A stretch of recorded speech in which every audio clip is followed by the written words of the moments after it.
મારા દ્વારા લોક પ્રતિનિધિત્વ અધિનિયમ 1951 હેઠળ આચારસંહિતા સંબંધે સેક્શન 127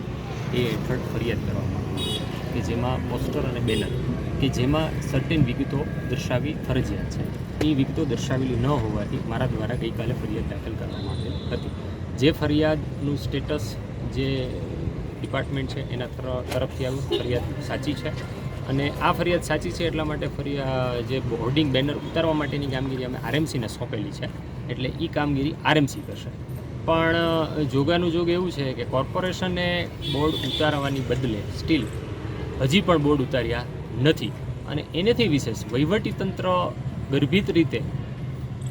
ભારતીય જનતા પાર્ટીને સપોર્ટ કરતો હોય એમ જે બોર્ડ ઉતાર્યા એની સામે નવા બોર્ડ તાત્કાલિક અત્યારે લગાડી દેવામાં આવેલ છે. એટલે કે જે હકીકત માત્ર હું અને વહીવટીતંત્ર જે મોબાઈલ એપ્લિકેશનમાં જાણતું હતું એ ભાજપ કાર્યાલયે કેમ પહોંચ્યું એ પણ એક તપાસનો વિષય છે. એટલે આદર્શ આચારસંહિતા રાજકોટમાં હું માનું છું કે લાગુ પડતી નથી અને આ હોર્ડિંગ એવી જગ્યાએ લાગેલું છે કે જે રાજકોટના તમામે તમામ ઉચ્ચ કક્ષાના અધિકારીઓ જે નિયમિત અહીંથી અવર જવર કરતા હોય છે તેમની ધ્યાને આજ દિન સુધી શું કામ ન આવ્યું એ પણ મારો એક પ્રશ્ન છે. બીજું કે આ કામ પ્રોએક્ટિવ વહીવટીય તંત્ર કરવાનું છે, નહીં કે